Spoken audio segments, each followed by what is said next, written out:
मुझे नहीं पता कि आजकल बीजेपी को ये नए नए आइडिया कौन दे रहा है, कौन उनकी स्ट्रैटेजी बना रहा है, कौन उनका कम्युनिकेशन देख रहा है, लेकिन भैया जो भी कर रहा है उसका बहुत बड़ा साधुवाद है। Big big thank you. क्योंकि बकलोली में ही सही, मगर एक बात तो साफ है कि बीजेपी ने राहुल गांधी की बातों का सीधे तौर पर समर्थन किया है, और जो थोड़ी बहुत कसर रह गई थी वो कल हमारे मुख्य चुनाव आयुक्त महोदय ज्ञानेश कुमार जी ने पूरी कर दी है। आखिर राहुल जी क्या कह रहे हैं? वो यही तो कह रहे हैं कि चुनाव आयोग की वोटर लिस्ट में गड़बड़ी है और ये निष्पक्ष चुनावों के लिए खतरा है, क्योंकि फ्री एंड फेयर इलेक्शन के लिए एक साफ सुथरी वोटर लिस्ट मिनिमम रिक्वायरमेंट है। इसका समर्थन करते हुए सबसे पहले तो अनुराग गोलीमारो ठाकुर जी आए, उन्होंने इलेक्शन कमीशन की वोटर लिस्ट पर सबूत के साथ खुद सवाल उठाए। अब रीवा से बीजेपी के सांसद जनार्दन मिश्रा भी कह रहे हैं कि भाई इलेक्शन कमीशन खुद से सही वोटर लिस्ट नहीं बना सकता, 1100 वोट एक कमरे में रजिस्टर हो रहे हैं।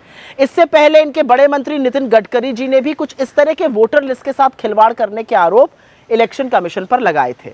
मतलब जाने अनजाने, जानबूझकर या अनभिज्ञता में बीजेपी ना सिर्फ राहुल गांधी जी की बात से सहमत है, बल्कि वो खुद चुनाव आयोग को कटघरे में खड़ा कर कर लपेट रही है। और जो रही सही कसर थी वो एक अधकचरी, भोंडी, फूहड़ और बड़ी बेवकूफ आना जो प्रेस कॉन्फ्रेंस थी वो चीफ इलेक्शन साहब ने कल पूरी कर दी। उन्होंने ऐसी ऐसी बातें कही कि समझ में नहीं आया वो ये क्यों बोल रहे थे। उनके दुश्मन ही शायद उनको ये राय दिए होंगे कि वो प्रेस कॉन्फ्रेंस करें, वरना जिस तरह से उसके बाद उनकी कलई खुली वो शायद चुप ही बेहतर थे, इज्जत बची रहती।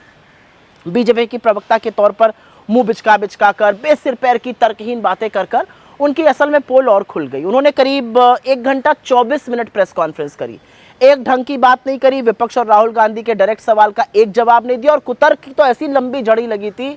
महिलाओं की प्रिवेसी से लेकर चुनाव आयोग से सवाल पूछना संविधान का अपमान है, ये सुनकर एक 4 साल के बच्चा भी अपना सिर पीट ले, लेकिन मुख्य चुनाव आयुक्त ऐसी बातें कर रहे थे। ऐसी स्थिति में सवाल जरूर उठता है कि बीजेपी की स्ट्रैटेजी बना कौन रहा है? बीजेपी के भोंडे प्रवक्ता के तौर पर ज्ञानेश कुमार जी और अधिकृत प्रवक्ता के तौर पर अनुराग गोलीमारो ठाकुर जैसे लोग अपने पैरों पर कुल्हाड़ी क्यों मार रहे हैं? लेकिन एक बात है, इससे असलियत और सच और तीव्रता और तेजी से बाहर आ गया है। मोदी जी और बेइज्जत और बेनकाब हो गए हैं। वोट चोरी की चर्चा अब घर घर में हो रही है। ये लोग आए तो राहुल गांधी जी का जवाब देने थे, लेकिन इन लोगों ने सरकार और इलेक्शन कमीशन की जो वोट चोरी की मिलीभगत है उसका कच्चा चिट्ठा खोलकर रख दिया है।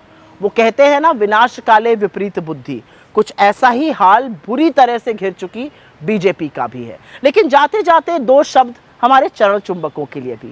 क्या लाइफ है इनकी? पहले मोदी जी का चरण वंदन करो और अब बेचारे काम पर लगाए गए कि ज्ञानेश कुमार जी को हीरो बनाना है। लेकिन इस सब में ये जानते हैं कि इलेक्शन कमीशन तथ्यहीन कुतर्क दे रहा था।